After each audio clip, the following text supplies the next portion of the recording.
अच्छा, भगवान ने भगवद गीता में भी कुछ ऐसा ही बोला है।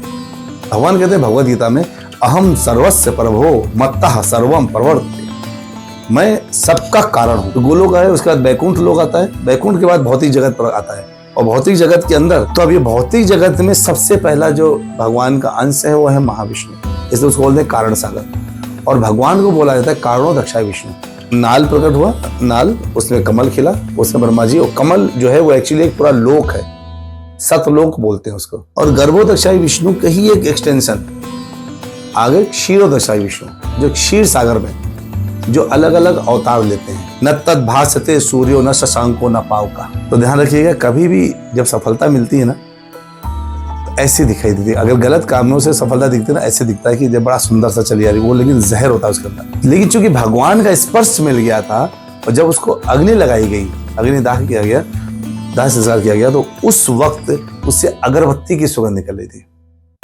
पूरे एरिया में। कि सुगंध उसके शरीर से सुगंध निकल रही थी, क्योंकि भगवान ने उसको स्पर्श किया। रास हमारे अंदर के काम को भगाने का काम करता है, रास काम खत्म करता है, और जो भौतिक जगत के उल्टे सीधे डांस है वो काम प्रकट करता है। राधे राधे, मैं नम्रता तिवारी आपका बहुत स्वागत करती हूँ आप ही के चैनल पे भाव नम्रता, जो कि एक पॉडकास्ट का चैनल ही नहीं बल्कि भावना को व्यक्त करने का एक प्लेटफॉर्म भी है। क्योंकि हम जानते ही नहीं बल्कि हमारा पूर्ण विश्वास है, हर भावना की आवाज होती है, सुनने की जरूरत है। सबसे पहले आप सबका बहुत बहुत धन्यवाद कि आप हमें इतना सपोर्ट कर रहे हैं, हमारे पॉडकास्ट को लाइक कर रहे हैं। Thank you so much. आप इसी तरह से हमें सपोर्ट करते रहिए और हम आपके लिए अच्छे अच्छे पॉडकास्ट लेके आते रहेंगे। कल जन्माष्टमी है, तो आप सबको जन्माष्टमी की ढेरों शुभकामनाएं। आज का हमारा पॉडकास्ट श्री कृष्ण के ऊपर है, और आज तक आपने जो भी बातें कृष्ण पे सुनी होंगी उससे थोड़ा अलग आज का पॉडकास्ट होने वाला है। और ये सब बताने के लिए आज हमारे साथ जुड़ रहे हैं एक फिलैंथ्रोपिस्ट, कथावाचक, गौ सेवक, मोटिवेशनल स्पीकर। आप उनसे पहले भी हमारे पॉडकास्ट में मिल चुके हैं जी। मैं बात कर रही हूँ श्री ओमकारेश्वर प्रभु जी की। तो आइए स्वागत करते हैं और शुरू करते हैं हमारा पॉडकास्ट। अंत तक जरूर देखिएगा।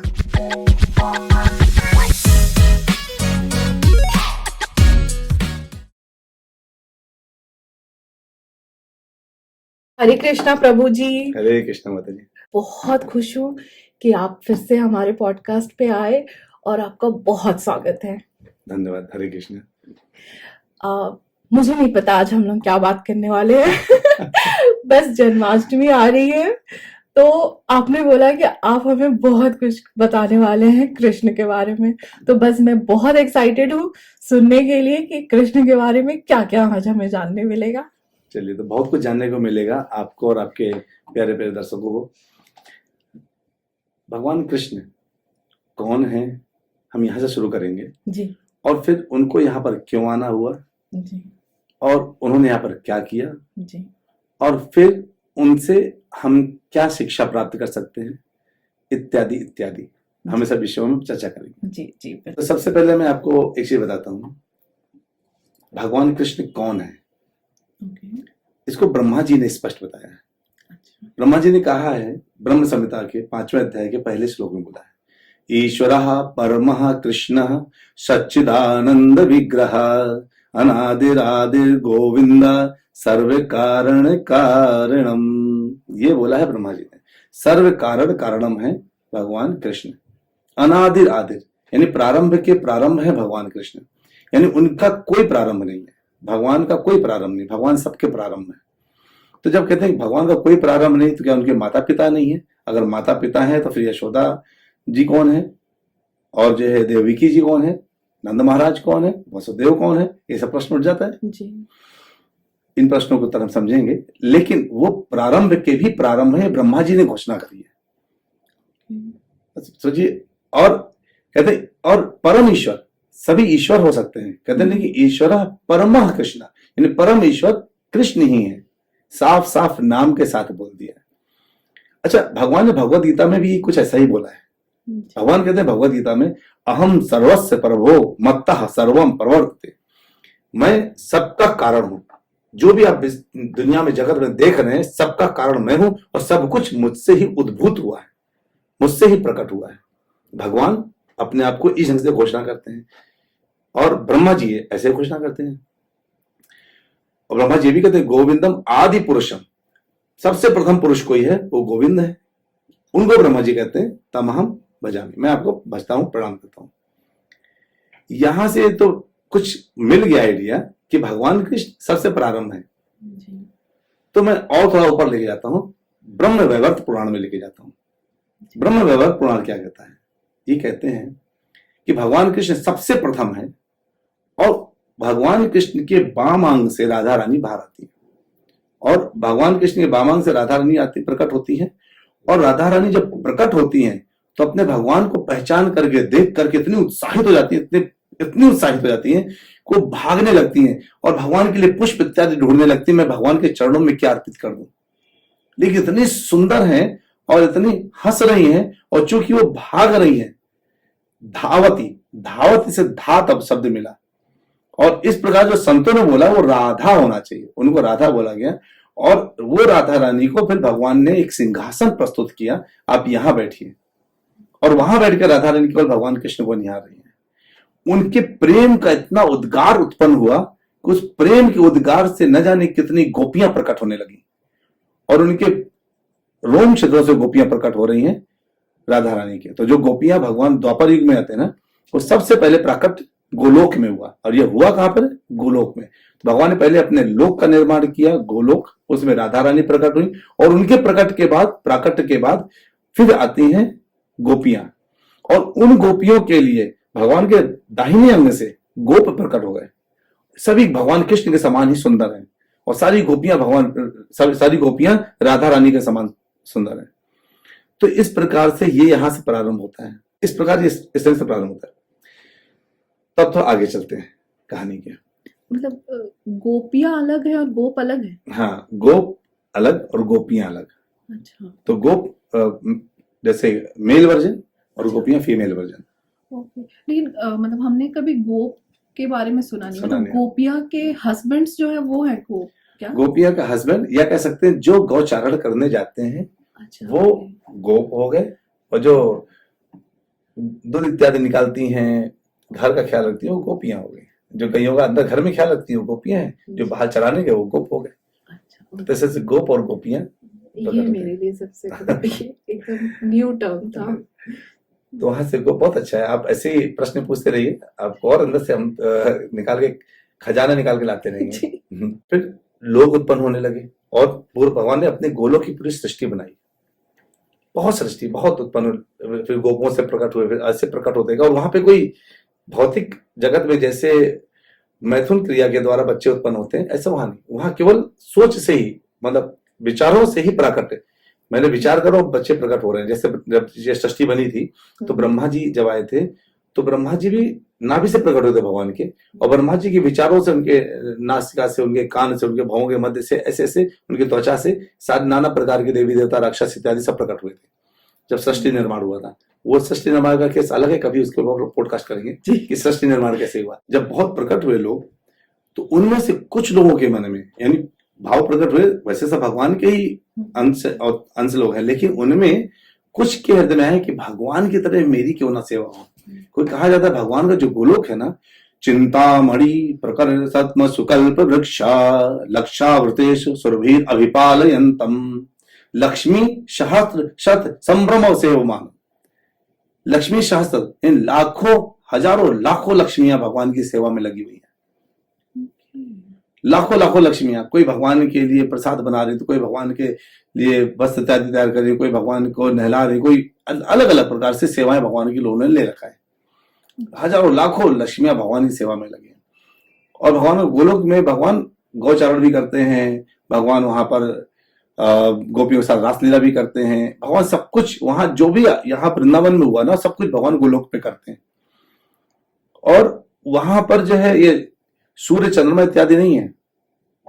अच्छा। भगवान गोलोक में सूर्य, क्योंकि सोचिए गोलोक एक वो जगह है जो इस भौतिक जगत से ऊपर है, बिल्कुल ऊपर है। तो गोलोक है, उसके बाद बैकुंठ लोक आता है, बैकुंठ के बाद भौतिक जगत पर आता है, और भौतिक जगत के अंदर फिर आकर के ये सारा जो आप ये देखते हैं कि ब्रह्मा जी हैं और सारे लोक हैं, 14 लोक के भौतिक जगत के अंदर रहता है। भगवान का लोक आध्यात्मिक जगत में आता है। तो वैकुंठ से भी ऊपर है? ऊपर गोलोक है, वैकुंठ अलग है। मान के चलिए आपका ये घर है और आपके घर के बाद मेरे बाद जहाँ आप ऑफिस जाकर पॉडकास्ट करने जा रहे हैं, तो आपका ऑफिस अलग हो गया और घर अलग हो गया। तो घर में आप घर की तरह रहेंगे आराम से, और ऑफिस जाएंगे वैसे सज धज के जाएंगे बिल्कुल। वैसे भगवान जब गोलोक में रहते हैं तो बिल्कुल अपने घर में रहते हैं, जैसे कुछ भी बन के घूम रहे हैं, उनका अपना घर है। और वैकुंठ को ऑफिस समझ लीजिए, ऑफिस। वहां पे सारे देवी देवता लोग उनके दर्शन करने आते हैं। तो भगवान इस समय गोलोक में, कुछ लोगों के मन में आया, कुछ आत्माओं के मन में आया कि क्या बढ़िया भगवान की सेवा हो रही, काश ऐसी हमारी सेवा हो, भोगने की सीधा की, कि मैं भोग लूं। तो मैं बता रहा था पहले, इसके पहले, कि भगवान के वहां पर कोई सूर्य वगैरह नहीं है, चंद्रमा नहीं। तो आप कहेंगे इसका कोई रेफरेंस है तो बताइए प्रभु जी। तो मैं आपको बताता हूँ, भगवद गीता भगवान ने खुद कहा अपने मुंह से, न तद भासते सूर्यो न शशांको न पावका, न तद भासते। वहां पर न सूर्य है, न चंद्रमा है, न अग्नि है, वहां किसी की कोई आवश्यकता नहीं है। वो गोलोक मेरा ऐसा है जहां किसी कोई आवश्यकता नहीं, वहां सब कुछ किसे चिंतामणि प्रकर सदम सुकल पर बख्शा। जो चिंतामणि नामक पत्थर है उनसे जो चमक निकलती है, उसी से पूरा गोलोक डगमगाता रहता है। तो मन में ये भी प्रश्न आ सकता है, फिर वहां दिन और रात नहीं होते होंगे? दिन और, जैसे यहाँ सूर्य डूबता है तो रात होता है, तो वहां पे क्या होता है, जो व्यक्ति भगवान के साथ रात में जैसे बिना प्रकाश के रास लीला करने चाहते हैं गोपियां, तो वहां उस उनके अनुसार वो जो चाहते हैं उनके अनुसार वहां की स्थिति बन जाती है, वहां रात्रि हो जाती है। भगवान की इच्छा अनुसार वहां पे सब चलता है। पर सूर्य चंद्रमा से नहीं चलता, वहां इन सब चीजों से चलता है। तो यहां पर हमने ये देखा। फिर वहां जिन आत्माओं ने सोचा, तो भगवान ने सोचा कि इसका मतलब है इनको अब भौतिक जगत जाना चाहिए। तो उन सबको भगवान कहाँ भेज दिए? भौतिक जगत। भौतिक जगत के लिए फिर ये भौतिक जगत का निर्माण हुआ। तो अगर 100% मान लीजिए पूरे जगत को आध्यात्मिक जगत, पहले आध्यात्मिक जगत पूरा 100% था, उसमें फिर 25% भौतिक जगत बनाया गया जिसमें हम लोग रहते हैं। 75% अभी भी आध्यात्मिक जगत है जिसमें वैकुंठ लोक और गोलोक आता है, वहां बहुत से आत्माएं रहती हैं। लेकिन यहाँ पर हम लोग आ गए, इसको कहते हैं जेल, जहां हमको भेजा गया है। ये जेल है, और जेल में किसी को सुख मिलता है क्या? नहीं, सबको दुख मिलता है। इसीलिए यहाँ पर दुखालयम अशाश्वतम, इसलिए बोला जाता है जगह दुख का आलय है। विद्यालय विद्या का आलय, दुखालय मतलब दुख का आलय। कहते हैं यहाँ केवल व्यक्तियों के पास दुख ही दुख है, वो सुखी होने की एक्टिंग करते हैं। कोई व्यक्ति सुखी नहीं है, यहाँ दुख है। तो सुख में कौन है?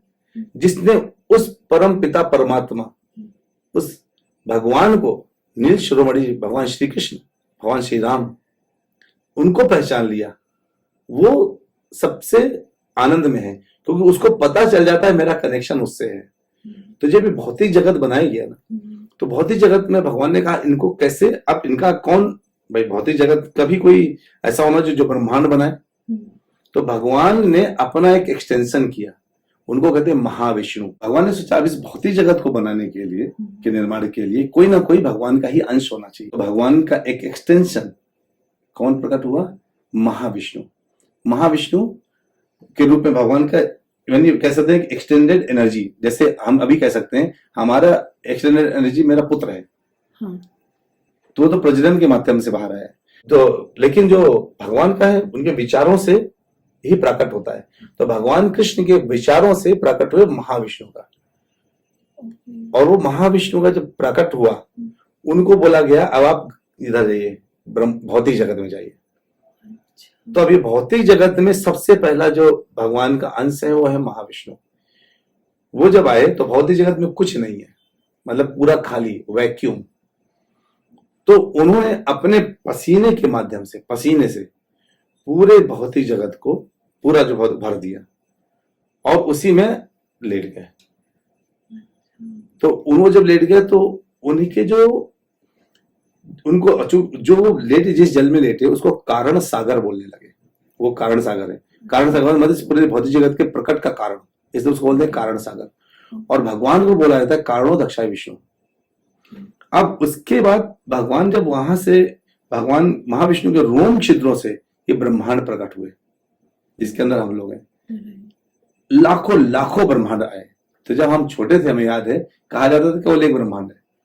बाद में फिर वैज्ञानिकों ने निकाला कि यहाँ तो लाखों ब्रह्मांड है। हमारे शास्त्र पहले से बोल चुके थे। वैज्ञानिक लोगों को भी देखिए, जितने साइंटिस्ट है ना, वो कहाँ से रेफरेंस लेते हैं? रेफरेंस अपने शास्त्र से ही लेते हैं।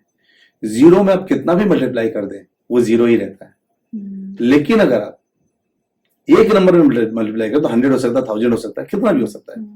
तो जो उनको बेस रेफरेंस मिलता है ना, अपने शास्त्रों से मिलता है। हमारे शास्त्र बहुत स्ट्रांग है। नालंदा यूनिवर्सिटी में कई महीने लगातार बुक्स जलती रही, हमारे शास्त्र जलते रहे, लेकिन सब कुछ खत्म क्यों नहीं कर पाए? क्योंकि शास्त्र जो ज्ञान केवल किताबों में नहीं था, जो गुरु शिष्य परंपरा चलती चली आ रही है ना, सबके दिमाग में था। दिमाग में जिनका था वो फिर से शास्त्र प्रकट हो गए। वो भौतिक ग्रंथ जलाए जा सकते थे, पर दिमाग में उपस्थित ज्ञान को कोई नहीं जला सकता। और वही तो इन शास्त्रों से पता चलता है कि ब्रह्मांड प्रकट हुए। और फिर वो जो ब्रह्मांड है, महाविष्णु उस ब्रह्मांड के अंदर प्रवेश कर जाते हैं। अब वो सबसे नीचे लेट जाते हैं, जैसे ब्रह्मांड मान लीजिए अंडे जैसा, सबसे नीचे लेट गए और वहां पर उनके पसीने से आधा ब्रह्मांड पूरा खाली है पहले, आधा ब्रह्मांड भर गया उनके पसीने से। और चूंकि उनके द्वारा ब्रह्मा जी गर्भान्वित हुए और प्रकट हुए बाहर, तो उनको गर्भ सागर बोलने लगा। तो इसलिए उनको कारणोदक्षाय विष्णु, उनका नाम था, उनको गर्भोदक्षाय विष्णु बोलने लगे। महाविष्णु थे कारण सागर में, तो कारणोदक्षाय विष्णु, ये आगे गर्भोदक्षाय विष्णु। इनके नाभि से ब्रह्मा जी प्रकट हुए। तो नाल प्रकट हुआ, नाल, उसमें कमल खिला, उसमें ब्रह्मा जी। और कमल जो है वो एक्चुअली एक पूरा लोक है, सतलोक बोलते हैं उसको। उस लोक के ऊपर ब्रह्मा जी आ गए। अब ये ब्रह्मा जी हैं, वो गर्भोदक्षाय विष्णु है। और गर्भोदक्षाय विष्णु का ही एक एक्सटेंशन आगे क्षीरोदक्षाय विष्णु, जो क्षीर सागर में जो अलग अलग अवतार लेते हैं, वामन अवतार लेते हैं, राम अवतार लेते हैं, नरसिंह अवतार लेते हैं, इत्यादि इत्यादि जितने अवतार लेते हैं, वो क्षीर सागर में लेटे हुए विष्णु लेते हैं। तो 3 विष्णु हो गए, भगवान एक कृष्ण हो गए। कृष्ण से मैंने आपको पूरा एक्सटेंशन बताया कैसे कैसे हुए, फिर महाविष्णु आए ये बताया, फिर गर्भोदक्षाय विष्णु बताया, फिर क्षीर सागर में लेटे क्षीर सदक्षाय विष्णु बताया। अब वो क्षीर सागर से जो उत्पन्न, उन्हीं से अलग अलग अवतार होते हैं, अलग अलग अवतार लेते हैं, इसलिए उनको परमात्मा बोलते हैं। वो वही क्षीरोदक्षाय विष्णु सबके हृदय में परमात्मा के रूप में निवास करते हैं। यहां तक पूरा बात समझ आती है। अब आते हैं जो कमल खिला है। कमल की जो एक नाल होती है ना, नाल, उस नाल के अंदर 14 लोक उत्पन्न हो जाते हैं। उसको 3 लोक में बोला था, भू भुआ स्वा। ये 3 लोकों को देखा जाए तो कहते हैं त्रिलोक, यानी ऊपर के एक लोक, नीचे का एक लोक, मध्य का एक लोक, उसको त्रिलोक बोलते हैं इसीलिए। लेकिन होते टोटल 14 लोक है। ऊपर की ओर आप जाते हैं तो स्वर्गलोक, जनलोक, तपलोक, सतलोक, ऐसे करके महरलोक ऊपर के लोग हैं। नीचे भी लोग आते हैं, सुतरलोक, पातालोक इत्यादि नीचे लोग आते हैं। ऐसे करके सारे लोग 14 लोग हैं। अब हम आते हैं अपने इस लोक में, भूलोक में। यहाँ पे भगवान इस भूलोक जो पृथ्वी लोक है, इन पृथ्वी के ऊपर स्वर्गलोक, फिर जनलोक, तपलोक, महतलोक ऐसे आता है, सतलोक। लेकिन ये जो पृथ्वी लोक है, यहाँ पर भगवान प्रकट होते हैं। अब हम यहाँ पर आते हैं, क्यों प्रकट होते हैं। मैं आपको बाहर से लेकर के अंदर तक पृथ्वी लोक तक लेके आया हूँ। और ये मैं पहली बार सुन रही हूँ एक्चुअली। मतलब मुझे तो पता ही नहीं था। मतलब ये मैंने सुना था कि विष्णु जी का बहुत ह्यूज फॉर्म है जो 14th लोक के बाद है। तो ये तो उसके भी बाद कुछ है। हाँ, तो इसलिए मैंने आपको बहुत ऊपर से बताया। हाँ। अब जब पृथ्वी लोक आए तो यहाँ पर लोक बने, तो ब्रह्मा जी से सारा, जब ये पूरा लोक बना दिया भगवान ने, तो ब्रह्मा जी को मैनेज करने के लिए दिया गया। अब आप सृष्टि बनाइए। ब्रह्मा जी ने सृष्टि बनाना शुरू किया। देवता बने, राक्षस बने, किन्नर बने, स्त्रियां बने, पुरुष बने, मनु शत्रुपा बने। मनु शत्रुपा के बाद से प्रजनन माध्यम से बच्चे उत्पन्न होने शुरू हुए, और फिर उस माध्यम से हर तरीके से फिर सृष्टि का निर्माण होना शुरू हुआ। वैसे ऐसा पहले था नहीं। पहले ब्रह्मा जी, मनु और शत्रुपा के पहले सारा कुछ ब्रह्मा जी क्रिएट कर जा रहे थे। तो ब्रह्मा जी, फिर शिव जी से बोला गया क्रिएट करने के लिए। तो ब्रह्मा जी के भौमों के मध्य से शिव जी उत्पन्न हुए। उनसे बोला गया अब आप आगे क्रिएट करिए। तो उन्होंने क्रिएट किया, एक से एक राक्षस भूत इत्यादि क्रिएट कर दिए। वो पृथ्वी खाने लगे। बाबा जी कांप गए, कहते आप मत बनाओ। तो उन्होंने कहा क्या बढ़िया तरीका हो सकता है। फिर मनु और शत्रुपा, इसलिए मनु को पहला जो है मनुष्य का, मनु से ही मनुष्य बने हैं। मनुष्य नाम मनु से आया है। तो मनु पहले व्यक्ति है जो जिनके द्वारा आगे सृष्टि बढ़नी शुरू हुई, इसलिए कहा जाता है। अब ये जो मनु है, मनु और शत्रुपा, तो ये मनु मनु एक मनु नहीं होते, कई मनु होते हैं, उनको बोलते हैं मनुवंतर। यानी जैसे प्राइम मिनिस्टर होते हैं ना, तो एक देश में 5-5 साल में प्राइम मिनिस्टर बदलते हैं, वैसे ही ब्रह्मा जी ने अलग अलग मनु अपने एक दिन में वो 14 मनु बदल देते हैं। एक मनु केवल थोड़ी थोड़ी देर के लिए रहता है, तो सोचिए 12 घंटे में 14 मनु बदल गए। तो एक मनु 45 मिनट रहा, 45 मिनट्स के लिए, यानी ब्रह्मा जी के 45 मिनट्स। अब ब्रह्मा जी का 45 मिनट, तो मैं पहले आपको बताता हूं कि ब्रह्मा जी का 1 सेकंड हमारे कितने साल के बराबर होता है। ब्रह्मा जी का 1 सेकंड हमारे 1 लाख साल के बराबर होता है। यानी कह सकते ब्रह्मा जी जितने देर में ब्रश करते होंगे उतने देर में यहाँ पे पूरा पूरा लोक बदल जाता होगा। यानी लोग, मतलब अभी मान लीजिए चल रहा है, कलयुग चल रहा है, तो सतयुग आ जाएगा, क्योंकि 4 लाख साल का तो केवल कलयुग ही है। तो 4 सेकंड में उन्होंने जब तक ब्रश डाला तब तक सतयुग कलयुग निकल गया, किया तब तक सतयुग त्रेता द्वापर सब निकल गया। ये स्थिति होती होगी। तो हम ब्रह्मा जी का 1 सेकंड हमारे 1 लाख साल के बराबर है। ऐसे ब्रह्मा जी के 45 मिनट तक एक मनु रहते हैं, और ब्रह्मा जी के एक दिन में 14 मनु होते हैं, और एक मनु के अंदर 71 टाइम ये चतुर्युग निकल जाते हैं। चतुर्युग, अच्छा, सतयुग त्रेता द्वापर कलयुग, सतयुग त्रेता द्वापर कलयुग, 71 टाइम्स। तो इस समय जो मनु चल रहे हैं वो सातवें मनु चल रहे हैं। 7 मनु चल रहे हैं, और 7वें मनु कौन है? वैवस्वत मनु उनका नाम है। तो और 7 मनु आना बाकी है। बाकी तब ब्रह्मा जी का पूरा एक दिन खत्म होगा, अगला दिन स्टार्ट होगा फिर से। ओ अच्छा, अभी तो एक दिन भी नहीं खत्म हुआ है। ब्रह्मा जी के 50 साल हो गए अभी तक, इतने हो गए। अभी ब्रह्मा जी 51 साल की उम्र में चल रहे हैं। 51 साल की उम्र में ही ये 7वें मनवंतर ये जो हुआ है, उनमें वैवस्वत मनु आए हैं। और इन वैवस्वत मनु के अंदर में ये जो वैवस्वत मनु है, इनके पास ये 28th राउंड चल रहा है। 71 होता है ना, तो इनमें 28 चल रहा है। और एक मनवंतर में 28th साइकिल में ही भगवान कृष्ण आते हैं। इसलिए मैं आपको इतना बताया सब कुछ।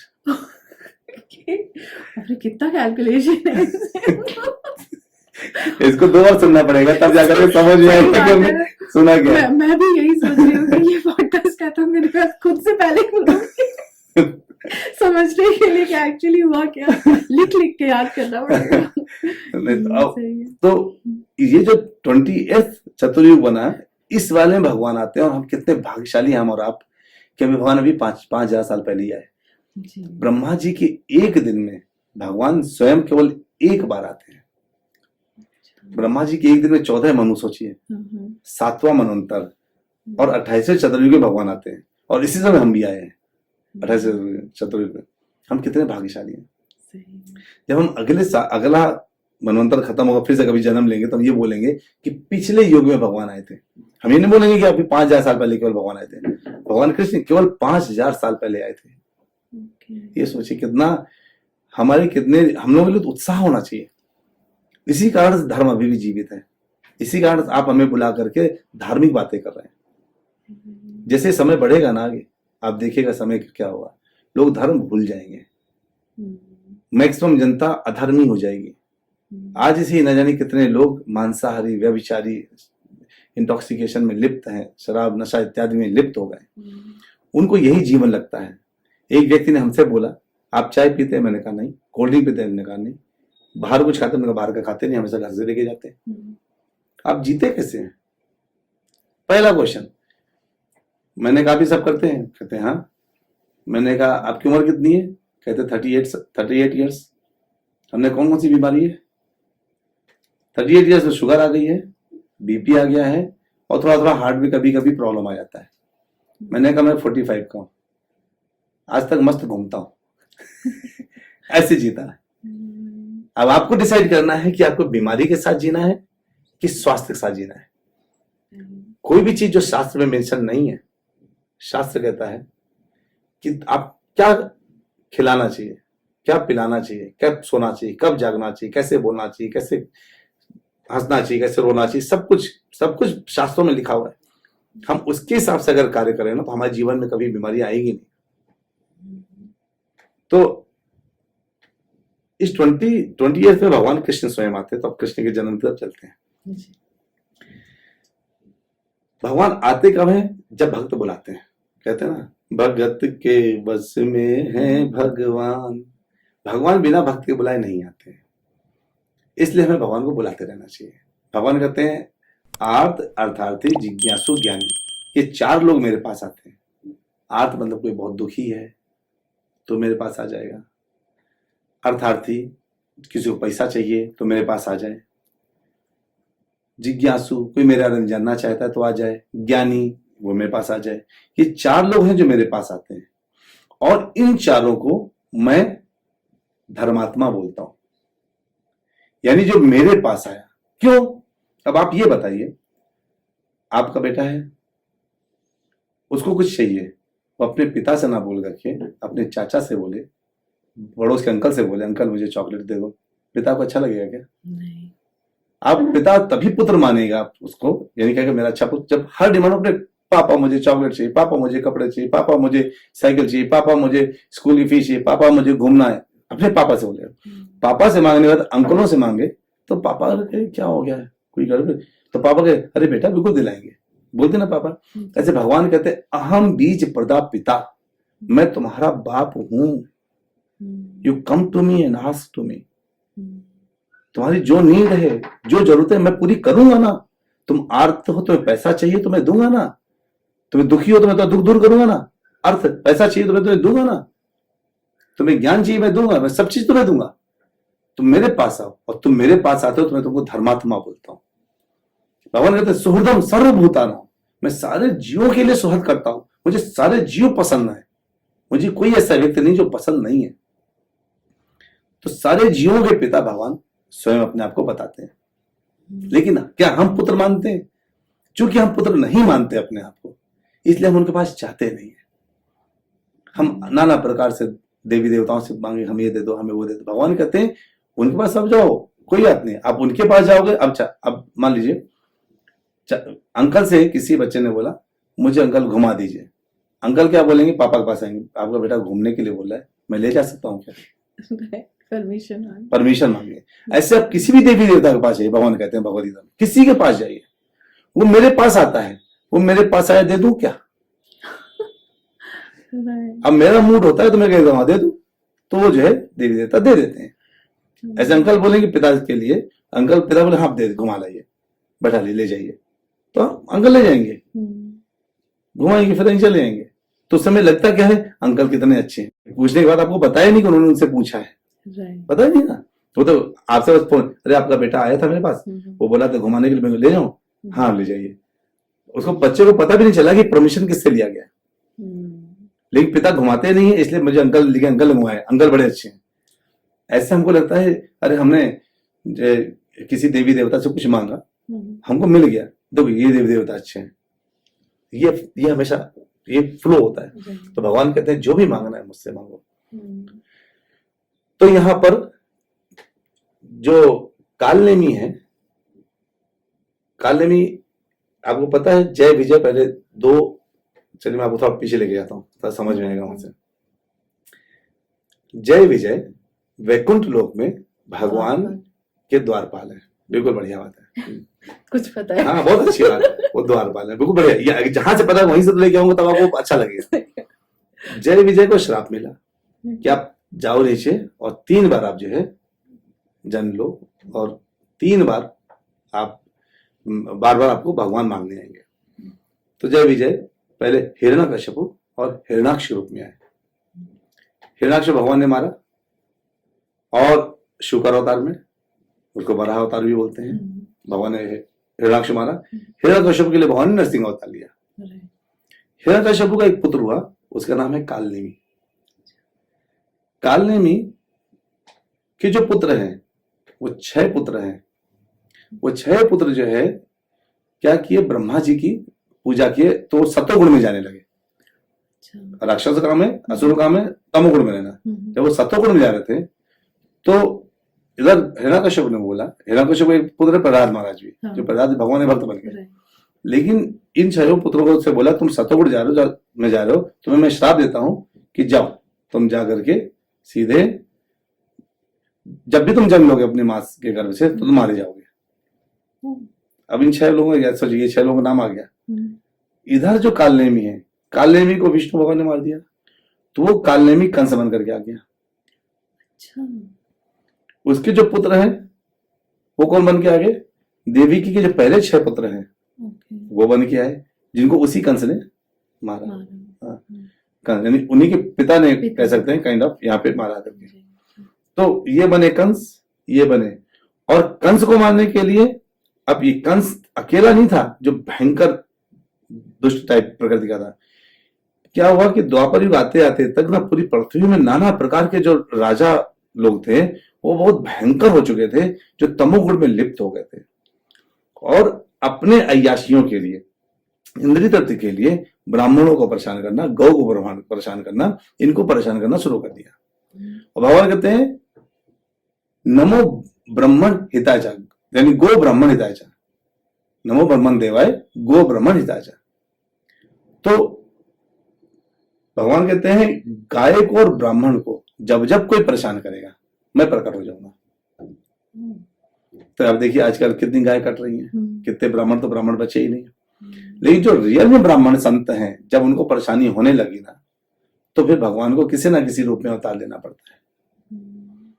तो द्वापर युग आया, उसमें सारे कंस, राजा महाराजा जितने थे वो सब अलग अलग प्रकार से इंद्रिय भोगों में लगे। पृथ्वी त्रस्त आ गई।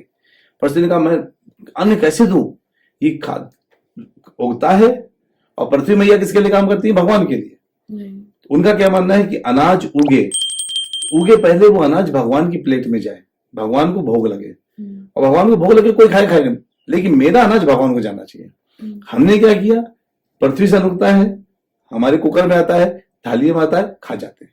भगवान को भोग लगा देते हैं, क्या चीनी लगा देते हैं, और कहते ना सुख संपत्ति घर आवे, कष्ट मिटे तन का, 4 दाना चीनी में काम चला लीजिएगा, है ना।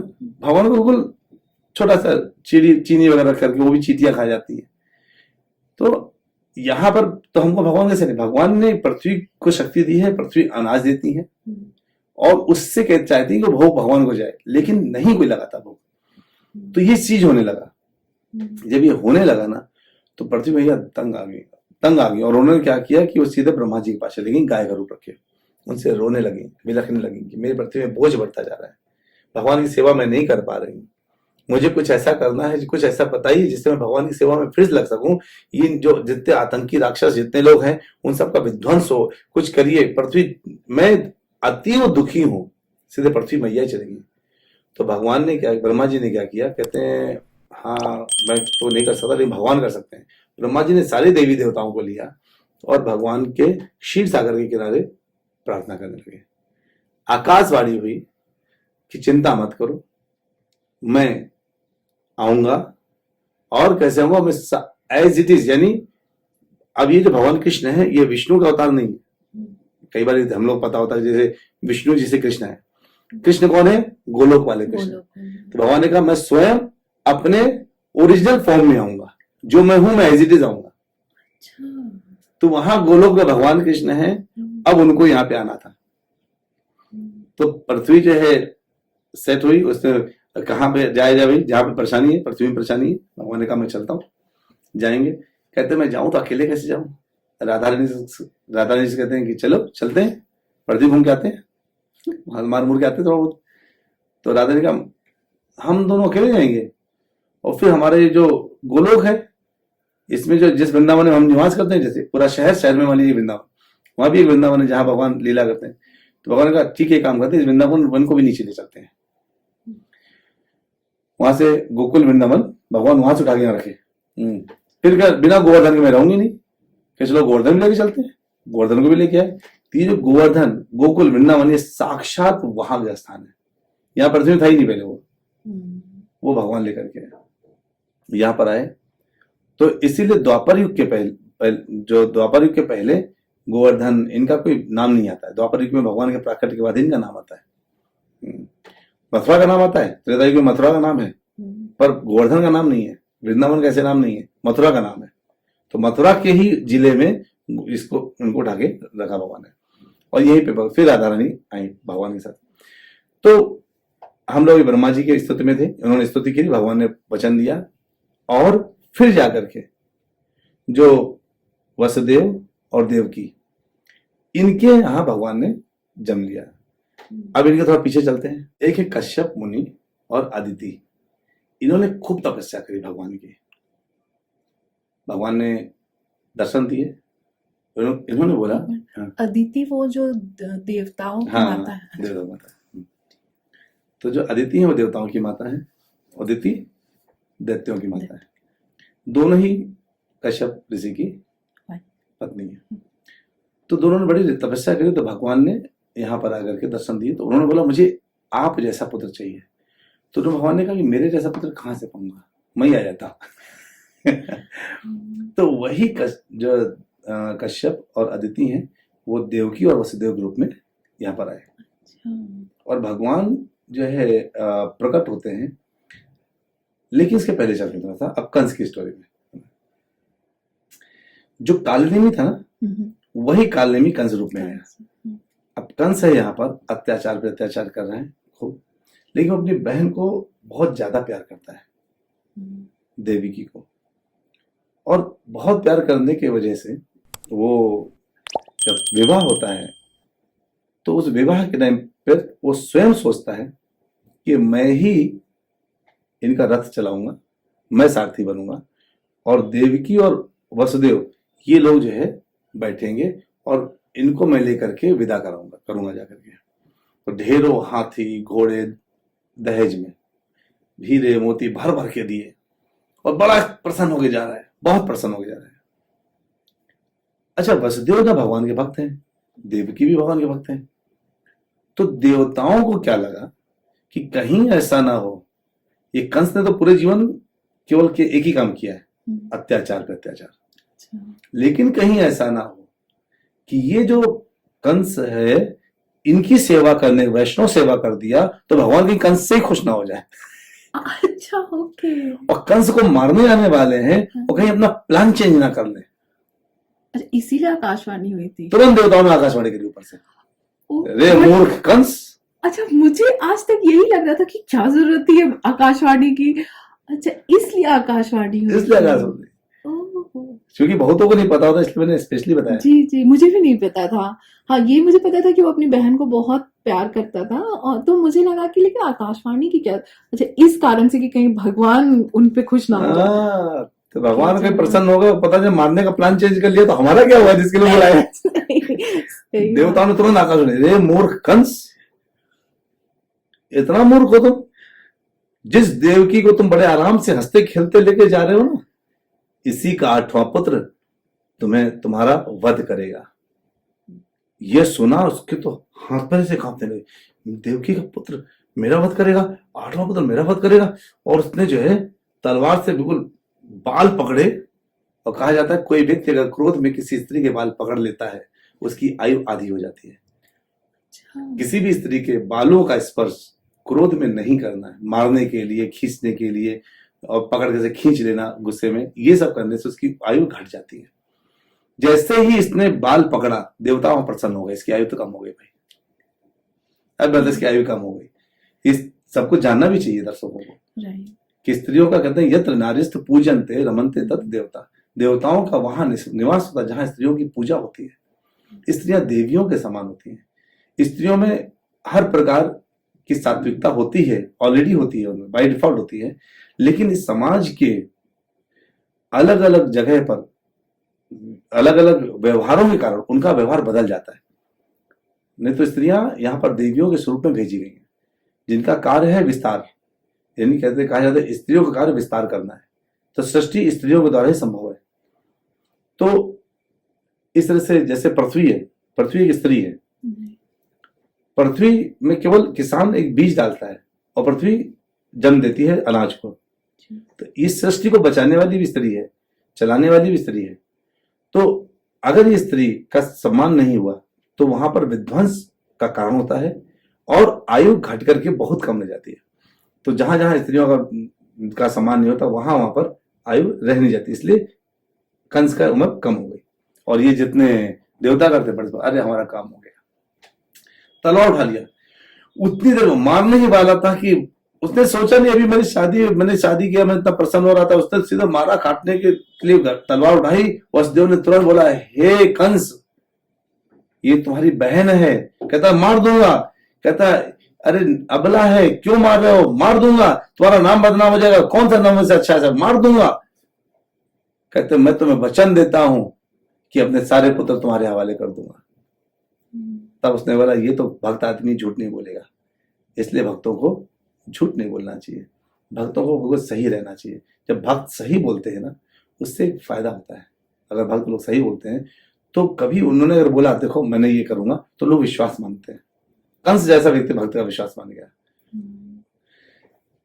उसने जो है दोनों को इधर जेल में डाल दिया। लेकिन एक बात पूछूं, हाँ लेकिन वो तो 8वां पुत्र को एक्सचेंज कर दिए, तो झूठ हो गया फिर। हाँ, लेकिन एक्सचेंज उन्होंने नहीं किया। अब देखिए, अच्छा, भगवान के आदेश, फिर भगवान के ही तो भक्त है और भगवान ने आदेश दिया, तो भगवान के भक्त, भगवान हमसे कुछ भी करा देंगे। तब ठीक है। करते हो तुम कन्हैया, मेरा नाम हो रहा है, तुम करते रहो, मेरा नाम होता रहेगा कि मैंने चेंज किया, लेकिन करवाया तुमने। तो उन्होंने जब उनको जब कैद कर दिया, तो अच्छा पहले कैद नहीं किया था, आपको शायद ये पता नहीं होगा, तुरंत जेल नहीं डाला था। अच्छा, तुरंत डाला, उनका छोड़ दिया था, ओह, तुरंत जेल नहीं डाला था। लेकिन हर जगह तो दिखाया कि हाँ। तुरंत जेल में। अच्छा, हमको जितनी रामायण और महाभारत पता है ना, उतनी ही पता है जितना हमने टीवी में देखा है। जी जी। खुद तो पढ़ते नहीं ना, इसलिए हमें सारी जानकारी नहीं है। वो तुरंत नहीं, उन्होंने कहा ठीक है छोड़ दिए, जाओ करो। तो पहला पुत्र हुआ तो वसुदेव लेकर के आए इनके पास कि मेरा पहला पुत्र हुआ है, आप इनको आप मार सकते हैं, ये मैंने आपको दे दिया करके, आप रख लो। तो कंस हंसने लगा। अरे तुम क्या जो है मुझे देने पुत्र आए हो, मुझे खतरा तो मुझे 8वें पुत्र से ना, तुम रख लो, कोई बात नहीं, मैं जो है नहीं मारूंगा इसको।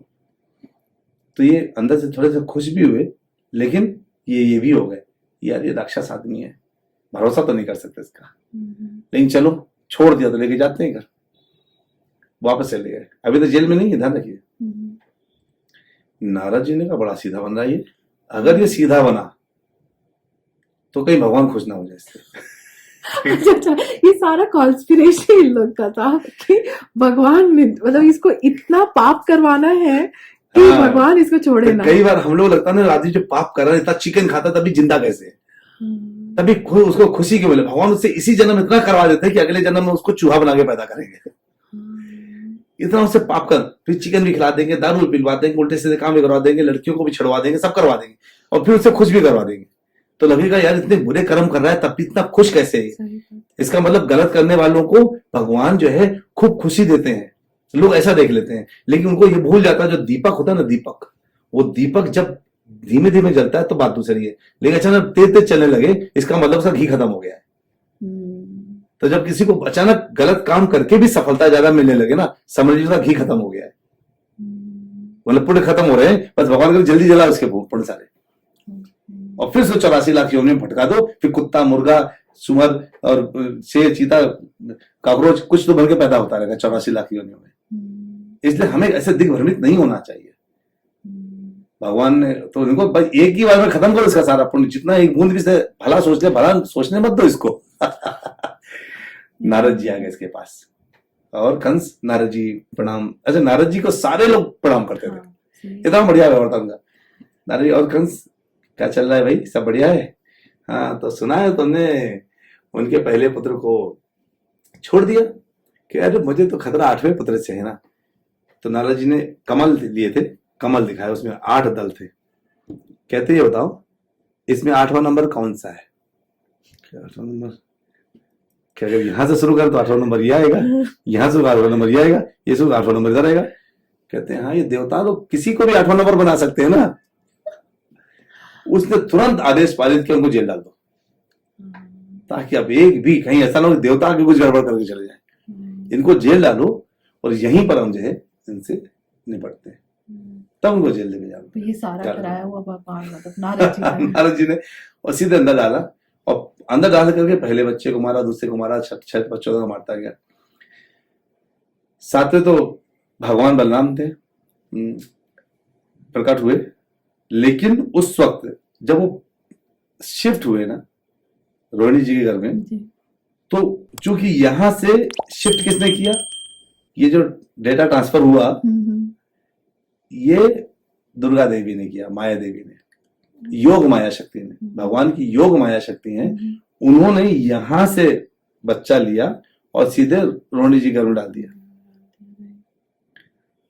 और यहां से जब वहां पहुंचे तो सोचिए बलराम जी पहले यहां 7 महीने रहे, जब वहां पहुंचे तो फिर से वो 3 महीने से शुरू किए अच्छा, ओके। और फिर से वो वहां 7 महीने रहे। कितना ज्यादा करना है। हाँ, 14 इसलिए उनको संकर्षण भी बोलते हैं, यानी खींच करके वहां डाला गया, उसको संकर्षण इसलिए बोलते हैं। और यहाँ पर विलुप्त हो गए, कहे अरे कुछ हुआ ही नहीं, कहे अच्छा चलो कुछ होगा, पता नहीं क्या था, निकल गए इसी में। भगवान है तो भगवान तो कभी गर्भ में नहीं रहते हैं, भगवान गर्भ में प्रकट नहीं होते हैं। भगवान को या किसी भगवान को आना होता है तो उसके पहले वायु प्रकट होती है, अंदर शक्ति भगवान की वायु के रूप में प्रकट होती है। वो वायु प्रकट होती गई और ये भगवान देवकी जी के गर्भ में भगवान गए कैसे। वसुदेव ऐसे बैठे हुए हैं, लोग इसमें बड़ा कंफ्यूजन रहता है कि देवकी जी गर्भ में भगवान क्या वीर्य के माध्यम से गए, क्या ऐसे बैठे रहते हैं। उनके हृदय से इच्छा के रूप में भगवान प्रकट हुए और मन से मन में ट्रांसफर हुए और वहां से प्रकट हुआ देवकी जी के गर्भ में। और जब प्रकट हुए तो भगवान प्रकट नहीं हुए, वायु के रूप में शक्ति भगवान की प्रकट हुई। भगवान हृदय में है, शक्ति यहाँ पर। और जब समय हुआ तो भगवान सामने प्रकट हो गए अपने आयुध लेकर के, मां मैं आ गया शंख चक्र गदा पद्म, बिल्कुल मैया देख रही, यहां से देख तो आसमान तक भगवान ही भगवान दिख रहे हैं कि आप मैं आपका पुत्र, ऐसे पुत्र होते हैं क्या। तो उन्होंने फिर ऐसे करके भय खत्म किया और भय खत्म करने के बाद मैया का कि मैं भगवान हूं, तो क्या आप छुप जाओ, इतने बड़े दिख जाओ, कंस को आपको मार देंगे, कंस बहुत भयंकर है। इतना डर गई थी वो, माँ तो डर जाती ना, इतना डर गई। तो वो जो है जब तो उन्होंने वसुदेव जी को बोला, आदेश दिया कि आप जो है जाइए, कहां पर, गोकुल जाइए। वहां पर यशोदा मैया ने 2 बच्चों को जन्म दिया है, एक पुत्री है और एक पुत्र है। जो पुत्र है वो है यशोदा नंदन और जो पुत्री है वो है माया देवी। पुत्री को ढालाओ और मुझे वहां लेके जाओ। तो अब ये मन में आ सकता है कि भगवान को अगर यहीं पे आना था तो उन्हें क्या जन्म क्यों लिए। तो मैंने आपको बता दिया देवकी वसुदेव कौन थे, कश्यप और अदिति थे, इसके वजह से उनका जन्म लिया।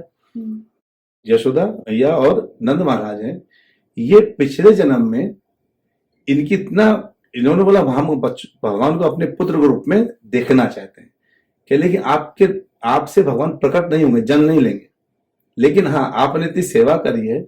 तो इनमें ये पहले थे द्रोण और इनकी पत्नी का नाम था धारा। तो ये जो है, ये जो वहां पर जब थे तो वहां जाकर के इन्होंने ब्रह्मा जी की उपासना करी। तो ब्रह्मा जी ने कहा आपको भगवान को कुछ समय के लिए खिलाने के लिए मिल जाएगा। तो दोनों को जो है ब्रह्मा जी के वचन को पूरा करने के लिए, अपने वचन को पूरा करने के लिए भगवान को यहाँ आना पड़ा, ब्रह्मा जी के वचन को पूरा करने के लिए यहाँ आना पड़ा। तब तक यहाँ सेटलमेंट होगा, तब तक भगवान ने कहा मैं यहाँ पर जो है इसको यहाँ पर मैया के साथ खेल लेंगे, उसके बाद फिर हम अपने माँ के पास वापस आ जाएंगे। तो आप सोचेंगे हमने तो सुना है आज तक केवल एक ही पुत्री सुना है, 2 तो सुने नहीं, आज अपने दोनों सुने होंगे, आज आप दोनों सुनेंगे। एक यशोदा नंदन है और एक देवकी नंदन है। तो जो यशोदा नंदन है एक्चुअली वो भगवान का प्रेम स्वरूप है और देवकी नंदन है भगवान को उस समय भगवान कृष्ण ने नहीं, विष्णु भगवान ने, यानी भगवान के भव्य रूप ने दर्शन दिया था कश्यप ऋषि को। तो भव्य रूप के रूप में, इसलिए उनको वासुदेव बोलते हैं, वो कृष्ण नहीं बोलते, उनको वासुदेव। वासुदेव का दूसरा नाम कृष्ण कब हुआ, जब यहां से लेकर के आए वसुदेव जी आए और यहां पर आकर के जब दिए तो यशोदा नंदन और देवी की नंदन मिल गए, अच्छा एक हो गए। और जब भगवान यहां से छोड़ गए तो यशोदा नंदन यही थे, देवकी नंदन केवल गए। तभी भगवान कहते हैं मैं ब्रज को कभी नहीं छोड़ता हूं। तो भगवान का प्रेम स्वरूप, विरह स्वरूप वो है यशोदा नंदन और जो भगवान का भव्य स्वरूप है वो है देवकी नंदन। तो भगवान वासुदेव जब यहां से गए तो वो कहते वासुदेव कृष्ण की जय, वासुदेव कृष्ण की जय, ऐसे बोला गया। तो जो है वो तो ब्रज के नंद लाला है वो। ये पहली बार सुने हैं। मैंने आपको बोला था आज मैं आपको बहुत कुछ सुनाने वाला हूँ। सही बात है, बहुत शॉकिंग चीज है। ओके। तो कभी भगवान ब्रज आज भी नहीं छोड़े। भगवान ने वचन दिया मैं ब्रज कभी नहीं छोड़ूंगा, और आज ही भगवान ब्रज में है। इसीलिए यशोदा नंदन आज ही ब्रज में प्रेम और विरह के रूप में वहां पर है। भगवान का प्रेम और विरह अवतार, इसीलिए भगवान के जाने के बाद गोपियों में कोई विरह था, वो विरह अवतार के उसी में उनको आनंद मिलता था। वो विरह उनके लिए कष्ट का बात नहीं थी, वो विरह उनके आनंद की विषय था। उस विरह में विरह कोई भी आनंद ले रही थी, क्योंकि भगवान विरह अवतार में थे उनके पास। अब चलते हैं वहां वापस जहां भगवान ने कहा कि मुझे लेकर के आ जाओ। अब यहां से ये निकलते हैं, बिल्कुल नई नई चीज बता रहा हूँ, बिल्कुल खोद के आपको, ताकि आप बिल्कुल आनंद के साथ अपने दर्शकों को दिखा सकें। जब वहां से वो बाहर निकले तो जैसे ही भगवान गोदी में आए वैसी सारी बेड़ियां टूट गई, खुल गई, सारी बेड़ियां खुल गई वसुदेव जी की। कहा जाता है जब भगवान हमारे हृदय में आते हैं ना, हम जब भगवान को अपने हृदय में लेके आते हैं प्रेम पूर्वक, तो हमारे यहाँ भौतिक बंधन सारे खुल जाते हैं, सारे भौतिक बंधन खुल जाते हैं, और हम जाकर के यशोदा नंदन से आगे मिल जाते हैं। अगर हमारे हृदय में प्रेम पैदा हो जाए भगवान के प्रति, तो सारे जितने भी कंटक है, और जो कितने द्वार है पता है? 16 द्वार है। कितने द्वार थे? 16 गेट के अंदर, 16 द्वारों के अंदर भगवान प्रकट हुए थे। 16 द्वार खुल गए। कहा जाता है कोई अगर व्यक्ति अपने हृदय में भगवान को बसा लेता है, भगवान को जन्म अगर अपने हृदय में दे दे प्रेम से, यहां से यमपुरी के बीच में 16 स्टेशन है, किसी भी स्टेशन में कोई कष्ट नहीं होता। वो यहां सीधे भगवान के धाम चला जाता है।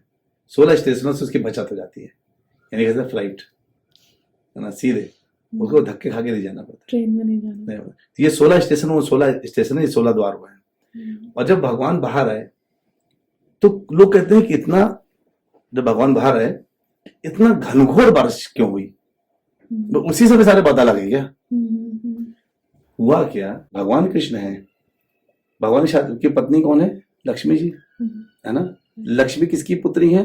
समुद्र की पुत्री लक्ष्मी है। समुद्र ने कहा मेरे दामाद आए हैं, और अगर आपके पास पैसा है तो आप पैसा देंगे, अगर आप अच्छा कुक हैं तो जब कोई आपके पास मेहमान आएगा तो आप क्या देंगे? उसको कुछ अच्छा खाना खिला के देंगे। अगर आपका कपड़े का बिजनेस है तो उसको क्या देंगे? आप कपड़ा देंगे। तो जिसका आपका बिजनेस होगा मैक्सिमम आप गिफ्ट में वही दे देते जाने वाले। तो समुद्र पास क्या पानी है? उन्होंने कहा बादलों से, भैया तुम मेरा एक काम करो, क्या मेरे दामाद आए हैं, आप जरा जाओ और जल लेके आ जाओ, उनके चरणों में जल, उनका अभिषेक करके आ जाओ। क्या ठीक है, चलते हैं भैया, जाते हैं। वो वहां से बादल निकले अभिषेक करने के लिए। तभी ये उनको पता चला कि भगवान को जब देखा उन्होंने बादल ने, इनका वर्ण क्या है? ये तो मेघ वर्ण है, यानी इन्होंने हमारा कलर ले लिया है। वो आपस में एक दूसरे से बात करने लगे, नाचने लगे कि यार इन्होंने तो हमारा रंग लिया है, हमें देखो, मतलब हम तो कहीं एग्जिस्ट नहीं करते, बादलों को कौन देखता है, हम आते बरसात चले जाते हैं। भगवान का मेघ वर्ण इतने प्रसन्न हुए, उस प्रसन्नता में उन्होंने कहा था, समुद्र जी ने कहा था अभिषेक करके आना, तोड़ दिए, हमने बड़े प्रसन्न हो गए। अब बादलों के पास क्या है? केवल पानी है। उन्होंने खूब बरसाया। अब कहते हैं बादलों को यह भी पता है कि भगवान सारे जो द्वारपाल हैं सबको सुला करके आ रहे हैं। तो अब कहीं आदमी अगर सो रहा हो और आदमी चलने से पदचाप से आवाज सुनाई पड़ सकती है, इतना बाकी भी तो पूरे मथुरा में लोग थे। तो उन्होंने सोचा बादलों ने इतना पानी बरसा दो कि इनके चलने का पदचाप की आवाज उनका ना सुनाई दे, तब तक और पानी की बरसने की आवाज आती रहे, इसलिए बादलों ने बरसाया। अब भगवान जब गीले हो गए तो भगवान के जो सबसे कभी साथ नहीं छोड़ते वो है संकर्षण, बलराम जी अनंत रूप में आकर के भगवान के ऊपर छतरी लगा लिया कि भैया बादलों बस करो, कोई नवजात हो गया है, क्या बीमार करोगे क्या? वो छतरी लगा लिए। अब यहां से वसुदेव जा रहे हैं। अब लोग ये भी कह सकते हैं कि उस समय यमुना नदी तो चलो ठीक थी, अचानक इतनी क्यों चढ़ गई? इसलिए चढ़ गई कोई यमुना जी भी जो है वो भगवान की पत्नी है। तो कहती हैं अब भगवान जो है क्षत्रिय, मैं क्षत्राणी, भगवान को दिखा दो जो मैं कितना शोर मचा सकती हूँ, कितनी उड़ सकती हूँ। भगवान के लिए खूब उन्होंने निशान लगाना शुरू किया। और फिर कहते एक बार मैं चरण छू लूं अपने महाराज भगवान के, तो भगवान ने कहा अपने चरण बाहर कर देते तो हमारे पापा को वैसे डुबो के मार देगी। तो भगवान ने चरण बाहर करा, जैसे छू लिया तो यमुना जी ने खुद ही रास्ता दे दिया, ये सीधे सीधे चल गए। ये सब चार लोग कहते हैं बादल कैसे सोचे, भगवान के समय पे सारी चीजें ना वस्तुएं चर हो जाती हैं, चलने लगती हैं, सोचने लगती हैं। फूल तक सोचने लगता है, फल सोचने लगता है, खुद ही सोचने, भगवान के हाथ में आती है, उनके विचार बनने लगते हैं। तो ये भगवान गए और उधर उन्होंने एक्सचेंज ऑफर किया, लेकर के इधर आए। दुर्गा देवी जो है जब इधर आई तो मारने के लिए जब कंस वापस आया, तो ये भी कहा जाता है जब 16 गेट के अंदर प्रवेश किए तो जैसे ही वो दुर्गा देवी को अपने हाथ में लिए, मतलब माया देवी को अपने हाथ में लिए, माया देवी के हाथ में लेके वापस आने लगे, तो क्या हुआ, एक एक करके गेट बंद हो रहे थे। तो अगर हमने अपने जीवन में माया देवी को रखा, माया रखी, तो हम फिर से बंधनों में बंधे रहेंगे। अगर बंधन खोलना चाहते हैं तो भगवान की भक्ति आवश्यक है। वो अंदर आए, फिर भेड़िया लग गई, कंस आया मारने के लिए किया, और जैसे ही मारने के लिए रहा, दुर्गा देवी ने कहा मूर्ख, तुझसे बड़ा मूर्ख कोई नहीं है। तो जिसको जो तुझे जो लग रहा है ना कि तुम अपने मारने वाले को मार देगा, तेरा मारने वाला प्रकट हो चुका है। भगवान श्री कृष्ण की जय, वो प्रकट हो चुके हैं। तो अपने आप को बचा नहीं सकता, बचा सकता तो बचा ले। और दुर्गा देवी है इनकी आराध्य, कंस की, कहते मेरी आराध्य देवी, मैं उनको मार रहा था। तुरंत देवी जी के पांव पड़ गई, पकड़ लिया, बिल्कुल बस क्षमा करो बहना, क्षमा करो, मुझसे गलती हो गई। उनको फ्री कर दिया, जेल से बाहर कर दिया। पश्चाताप किया, वो बहुत पश्चाताप कर रहा था। तभी जो सैनिकों ने बोला, अरे महाराज आप चिंता क्यों करते हैं, आप समझिए, तो आप टेंशन बिल्कुल मत लीजिए। कि क्या बताओ, अरे आपको टेंशन नहीं होती, आप तो बहुत बड़े शक्तिशाली आदमी है। कि बताओ पूरा बताओ। कहते भाई अगर वो अभी पैदा हुआ है तो जितने यहाँ 6 महीने बच्चा पैदा हुए होंगे सबको मार देते हैं, आपको मारने ला घर। इनका पाप बढ़ाने के लिए सब कोई आतुर है, कोई भी चीज छूटना नहीं चाहिए कि भगवान दया करते, जितना पाप बढ़ा सको। तो जब भगवान पुण्य बनाने में आते हैं ना, तो ऐसे पॉडकास्ट करवाते हैं कि और पुण्य बढ़ा दो भाई, है ना। आपके साथ बैठ करके हम 1 to 1 बात कर रहे हैं, इतना आप पूछ रहे हैं, बताते जा रहे हैं, और आपको अच्छा लग रहा है, आनंद आ रहा है, तो पुण्य बढ़ रहे हैं। भगवान के विषय में सुनने में पुण्य बढ़ते हैं, फालतू बातें करने में पाप बढ़ते हैं। तो जो वो तो बिल्कुल कंसर्न, अच्छा ये आइडिया सही है, जाओ मार दो जाकर सबको। सारे सैनिक मारने के लिए निकलने लगे।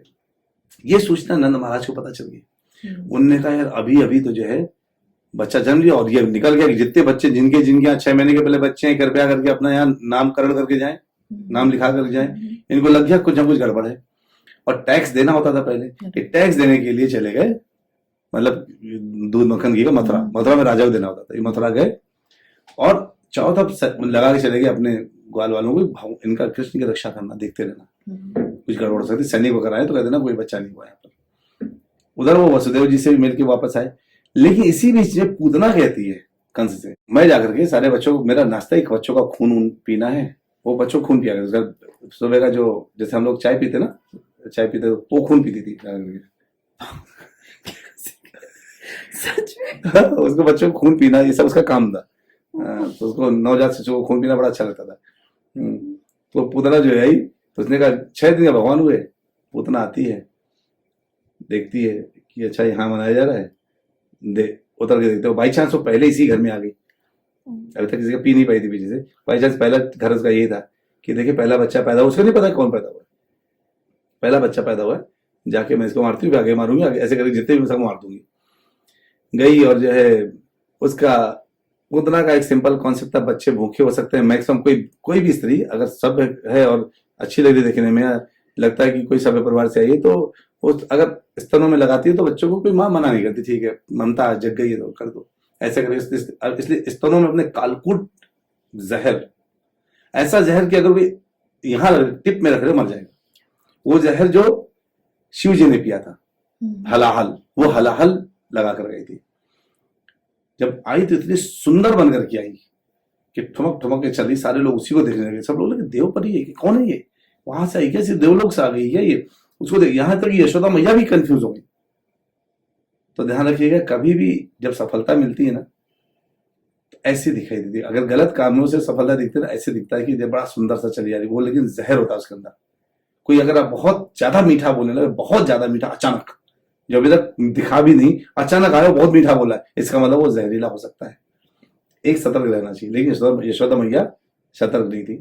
भगवान कृष्ण ने उठाया, भगवान ने उस वक्त तुरंत 2 लोगों को याद किया। कहा जाता है भगवान ने अपनी आंख बंद कर ली थी, जैसे उन्होंने उठाया, देखा और आंख बंद कर ली। पहला, हे भगवान, खुद ही बोलते हैं, हे भगवान मैं पहली आया, पहले मैं यहाँ मारने सबको आया हूँ, राक्षसों को, और पहली स्त्री मिल गई मारने के लिए। फिर कहते हैं शिव जी को याद किया उन्होंने, भैया शिव जी, ये कालकूट तो आपका नाश्ता है, मैं तो दूध माखन खाने आया हूँ, आओ सब कालकूट खत्म करो।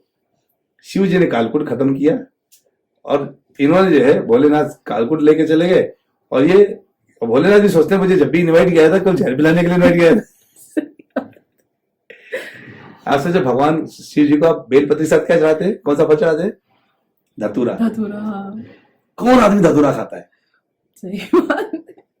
जो हाँ ये हम देखें, जो भी अनवांटेड चीज होता है वो हम लोग हर चीज शिव जी को चढ़ा देते हैं। शिव जी कहते हैं मुझे पता है कि तुम्हारे पास अगर एक केला क्या कुछ भी खरीदने की क्षमता नहीं, धतूरा कहीं ना कहीं तो मिल जाएगा। कोई खाता भी नहीं, ना जानवर खाता है ना इंसान खाता है वो धतूरे को, वो धतूरा जहर है।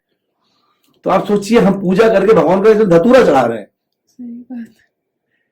शिव जी भी क्या, जो भी इनवाइट करता है और पूजा करने वाले भगवान आएंगे और खिला के दे जहर। हाँ हम लोग भगवान ने कौन से प्रसन्न रहते, ठीक है भाई कोई बात नहीं, पिला जो खिला पिला तो सब सही रहे। तो वह और भगवान ने इस तरह से पूतना का वध किया। तो भगवान ने यहाँ पर अपने जन्म के बाद पहला जब पूतना मारी 6 दिन के अंदर, फिर तृणावत आए, तृणावत को मार दिया। तृणावत ने सोचा भाई कि मैं इनको ले जाकर ऊपर से पटक दूंगा। भगवान को लेके जा रहे हैं ऊपर तक, भगवान ने कहा कि हो गया तुम्हारा। फिर भगवान ने उनको सीधे वही जब नीचे धक्का दिया, नीचे आके पड़ गए। लेकिन पूतना के बनने में बड़ी खास बात थी, और इसके बाद तो लोग लगभग कथाएं जानते हैं। तो हम जो मुख्य विषय में वो बताता हूँ जो सबके नहीं जानते हैं। पूतना जब जो है का डेथ हुआ ना, तब वो लेके गई इनको, तो 18 किलोमीटर लंबी थी वो। यहां से सिल्क बोर्ड मान लीजिए 18 किलोमीटर लंबी हो गई। उसके बाल तांबे के तलवार जैसे थे बाल, उसके नाखून बहुत लंबे लंबे, मतलब 500 मीटर के नाखून थे उसके, और इतने भयावह हो गए अचानक वो।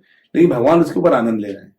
और जब भगवान ने उसको लैंड किया ना, तो उनको ये पता चल गया भगवान को कि मैं अगर इसको ब्रज में लैंड करूंगा तो अपना यहाँ खेती नुकसान हो जाएगा।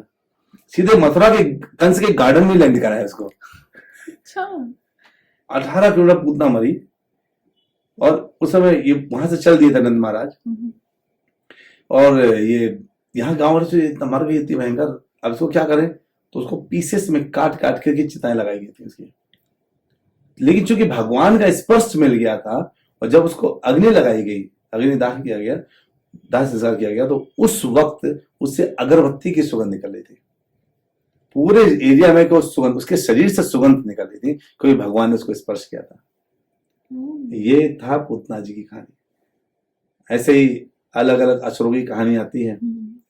भगवान सब असुरों को करके फिर मार करके थोड़े बड़े होते हैं। तो एक लोगों को बहुत बड़ा कंफ्यूजन रहता है, जहां जहां लोग डाउट में रहते हैं, मैं केवल आपको वही बताऊंगा, बाकी नॉर्मल कथाएं सबको पता है कि भगवान ने वस्त्र हरण क्यों किया।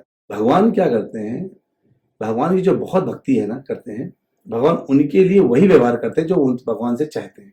उदाहरण के तौर पर उस समय जो गोपियां प्रवेश कर रही थी, वो यमुना मैया से हाथ जोड़ करके मना रही थी सुबह प्रार्थना में कि हे माता, भगवान ये कृष्ण है, ये मुझे पति के रूप में मिल जाए। ये किसी को पता ना हो, लेकिन भगवान को पता चल गया। और उस समय इन गोपियों के स्नान के लिए अलग से कुंड होता था, जहां कोई पुरुष प्रवेश नहीं करता था। तो वहां पर ये सारे वस्त्रों को टांग दिया था। भगवान कृष्ण वहां पहुंचे, ये कहते हैं अरे लल्ला तुम जाओ। कहते क्यों, मांग तो तुम मुझे को रही थी, मैं आ गया। अब गोपियां उन्हीं को मान रही। अगर पति मांग रहे मतलब पति के रूप में मान लिया है, यानी पति मान लिया, ये तो है। मैंने किसी को देखा और मैंने उसको पति के रूप में या पत्नी के रूप, जैसे मैं पुरुष हूं तो मैं किसी स्त्री को देख के पत्नी के रूप में स्वीकार कर लूं, तो फिर मान ही नहीं लिया उसको, मैंने फिर पत्नी की तरह ही मेरा व्यवहार भी हो जाएगा उसके साथ। होना चाहिए ना, किसी को मैंने पति के रूप, कोई स्त्री किसी को पति के रूप मान लिया तो उसकी पति की तरह व्यवहार होने लग गया कि वैसे संकोच करना, वैसे बातें करना। भगवान गए, भगवान ने कहा कि जो है तुम याद तो मुझे करी थी, मैं आ गया। वो सब पेड़ में जितने कपड़े ले टांग के अपने पास रख लिए कि मैं जा रहा हूँ भाई। वो भी कहती क्या कर रहे हो, कपड़े दे जाओ भाई, हम कपड़े दूसरे नहीं, कपड़े छोड़ के जाओ, करिए क्या कर रहे हो। कहते ठीक है नहीं दूंगा, दे दूंगा, एक शर्त है, तुम्हारा पूरा समर्पण दिखना है मुझे। क्या तुमने पति के रूप में स्वीकार किया है तो क्या मुझसे इसको वपुः भेद बोलते हैं। वपुः भेद है शरीर का भेद, यानी जब आप भगवान को याद करते हैं ना तो उसे शरीर बीच में नहीं आता। अब आप स्त्री हैं, पुरुष है, भगवान को कुछ इससे मतलब नहीं। भगवान के लिए मतलब है आप आत्मा से भगवान को स्वीकार करते कि नहीं करते। यानी क्या भगवान के सामने मेरा ऐसा आचरण है क्या कि मैं अभी भी शरीर को ही, यानी इसको कहते हैं ना देहात्म बुद्धि, ये मेरा शरीर है, ये शरीर भगवान के उपयोग में नहीं आएगा, लेकिन ये चीज मेरा भगवान के उपयोग में है, ऐसा तो नहीं है। तो भगवान ने सबसे गंभीर विषय उनसे बोला कि अगर तुमने मुझे पूरा स्वीकार किया तो क्या अभी भी देहात्म बुद्धि का भेद है क्या, तुम ऐसे ही बाहर आओ, आ जाओगे तो मैं तुमको जो है बस दे दूंगा। गोपियों ने भगवान से बोला हमने आपको पति स्वीकार कर लिया, हमें आपसे आने में कोई प्रॉब्लम नहीं है, पहले थोड़ा बातचीत करिए फिर आ गए। और जैसे उन्होंने समर्पण किया, भगवान ने कहा आपका ही समर्पण, आज से कुछ समय बाद, उस समय भगवान 6 साल के हैं। अब कोई व्यक्ति इतना बुद्धि नहीं लगा पाता कि 6 साल का बच्चा के हृदय में कोई काम वासना कभी आ सकती है क्या। 6 साल का, 5-6 साल का बच्चा होता ही कितना बड़ा है, तो उसके अंदर कोई काम भाव तो हो ही नहीं सकता, प्रकट ही नहीं हो सकता। तो उस समय भगवान ने बोला कि मैं आपके साथ जो आपको चाहिए वो रास जो हम गोलोक में करते थे हम यहां करेंगे। उसके बाद जो है जब वो समाप्त हुआ, ये जब इधर वस्त्र दिए, फिर गोवर्धन की बारी आती है। गोवर्धन में सभी लोग जानते हैं कि किस तरह से इंद्र की पूजा होने जा रही थी। भगवान ने सबका माइंडसेट चेंज किया, आप लोग गोवर्धन पूजा करिए, सबको गोवर्धन के पास लेके आए। भगवान स्वयं ही जो है जब गोवर्धन पास ले गया, पूजा होने लगी तो इंद्र बहुत नाराज हो गया। इंद्र ने बोला कि मैं ब्रज को डुबो दूंगा। इंद्र ने ऐसा बोला, लेकिन भगवान ने कहा डुबा दो भाई। भगवान जो है आए और सीधे गोवर्धन उठा लिया। उस गोवर्धन उठाने में कुछ बुंद जो लोगों को पता नहीं है, सभी लोगों को ये लग रहा था भगवान उनकी तरफ मुखी हुए। पहला सभी को लग रहा था भगवान हमें मुखी, हम कितने भाग्यशाली हैं। 7 दिन 7 रातें 8 टाइम भगवान खाते थे, यशोदा मैया खिलाती थी। तो जब वो गोवर्धन उठाए थे तो उसमें मैया बार खिलाने आती थी, लेकिन मैया अभी खाएंगे नहीं, वो सब कुछ सेट करने के बाद खाएंगे। तो दिन रात का पता नहीं चल रहा, लेकिन 7 दिन 7 रातें निकल गई। तो मैया ने कहा कि मेरे बउआ ने जो है 7 दिन 7 रातें नहीं खाई हैं, इसलिए मैं उसको एक साथ 56 यानी 7 दिन का भोग लगाऊंगी। 7-8-56, तो 56 भोग तब से शुरू हुआ कॉन्सेप्ट। और भगवान जो है उस समय ग्वाल वालों को भी लगा एक बार कि जैसे वो कर रहे हैं लकड़ी लगा करके, लेकिन भगवान ने कहा अच्छा आप कर रहे हो, ठीक है। कहता लला तुम खाना ना खा लो, रेस्ट हम तो लकड़ी लगाए। ऐसे हम अपने जीवन में सोचते हैं कि जैसे हम कर रहे हैं। अगर भगवान का सहारा हमारे जीवन से हट जाएगा ना तो हमारे कुछ शेष नहीं बचेगा। भगवान थोड़ा नीचे का टक टक टक टक हमारा कॉन्फिडेंस भगवान न्यू चूर चूर कर देते हैं। इसलिए भगवान के हमें हमेशा शरणों में रहना चाहिए। और इसके बाद 9 साल की उम्र में भगवान को ने जो वचन दिया था वो याद आया उनको, इनको गोपियों की मैं रास करूंगा। 9 साल की उम्र में भगवान ने जो है यहाँ पर बंसी बजाई यमुना जी के किनारे, और सबको बंसुरी की आवाज में ऐसी आवाज दी कि सबको अपना अपना नाम सुनाई दे रहा था। सारी गोपियां आती हैं और भगवान कहते तुम क्यों आई हो। कहते क्योंकि आप हमारे पति हैं इसलिए हम आए हैं। आप हमारे पति हैं, जो वहां पे वो शरीर के पति हैं, लेकिन आप हमारे जन्म जन्म के पति हैं, इसलिए हम आपके पास आई हैं। हमें आपके अलावा कुछ नहीं चाहिए। जब ऐसा भगवान परीक्षण दिया तब भगवान ने उनके साथ रास किया, उनको रास का सुख दिया। और रास ऐसा होता है, रास और नाच में अंतर होता है। नाच जो होता है उसमें अश्लीलता हो सकती है, उसमें कुछ भी गड़बड़ हो सकता है, लेकिन रास हमारे अंदर के काम को भगाने का काम करता है। रास काम खत्म करता है और जो भौतिक जगत के उल्टे सीधे डांस है वो काम प्रकट करता है। तो इसलिए रास में भाग लेने के लिए बताइए शिव जी स्वयं आ गए, इसलिए गोपेश्वर महादेव कहलाने लगे। नारद जी आने का सोचने लगे, सब वहां पे जितने थे सबसे काश हम भी आ जाए। अब बताइए अगर वो काम होता तो क्या शिव जी आते क्या उधर? लेकिन शिव जी स्वयं आ रहे हैं, नारद जी आने का सोच रहे हैं, क्योंकि वो आध्यात्म बढ़ा रहा था, अंदर से भाव बढ़ा रहा था। इस प्रकार मैंने आपको पूरा भगवान की शुरुआत से लेकर के राष्ट्र तक की बात बताई। और अंत में जब 11 साल होता है, भगवान की उम्र होती है, तो उधर से अक्रूर जी आते हैं भगवान को बुलाने के लिए, क्योंकि नारद जी अगेन जाके बोलते हैं कंस से कि हे कंस, तुम कब तक ऐसे इंतजार करोगे? वही कृष्ण है जो आपको मारना चाहते हैं, आप उनको बुला करके यहाँ पे खत्म अच्छा, करो। फिर नारद जी तो फिर कंस ने अक्रूर जी को बोला, जाइए भाई, उनको लेकर के आइए, हम यहाँ पे महायज्ञ कर रहे हैं, उनको इस यज्ञ में आमंत्रण दीजिए। और फिर भगवान वहां जाते हैं। जब जाते हैं तो यहाँ मैया को, जो है यशोदा मैया को आकर के अक्रूर जी सब कुछ बता देते हैं कि आपके पुत्र नहीं है, उनके पुत्र हैं, अभी कभी वापस नहीं आएंगे। यशोदा मैया बहुत दुखी होती है, बहुत रोने लगती हैं। और जब भगवान कृष्ण जा रहे होते हैं तो रो के कहती हैं, लल्ला तुमने हमको, मुझे पता चल गया कि तुम मेरे पुत्र नहीं हो, इसलिए मुझे तुम्हें रोकने का अधिकार नहीं है, लेकिन कभी कभी तो मिलने आया करोगे ना। ऐसे बोल करके उनको जो है भगवान कहते हैं, अरे मैया मैं आप ही का पुत्र हूँ, मैं आऊँगा 2 दिन में। तो कहते हैं, मुझे पता, झूठ मत बोलो, तुम मुझसे मिलने कभी नहीं आओगे। ऐसे कह करके जो है उनको विदा किया। और सारी जितनी गोपियाँ थी वहाँ पर, वो सब ऐसे बोलने लगे कि कब आओगे? कहते मैं परसों आऊँगा, परसों आ जाऊँगा। और तभी गोपियाँ कहती हैं, परसों बोल के गए थे, बरसों नहीं आए। और गोपियाँ सदैव निरंतर बस उनके असुधार बहते रहे। जब उद्धव जी आए थे ना, तो इधर से एक नदी बह रही थी, यमुना नदी, उसके बगल में भी धार बह रही थी। कि ये क्या है? कि यशोदा मैया के घर से निकलने वाली धार, जो नित्य वहां पे गोप जाकर के रोती हैं, उनको गोपियों के अश्रुधार बह रही है। ये प्रेम की धार है जिसको अश्रुधार, और वो अश्रुधार लगातार नियमित बहती रही। 100 साल तक भगवान ब्रिज में नहीं आए।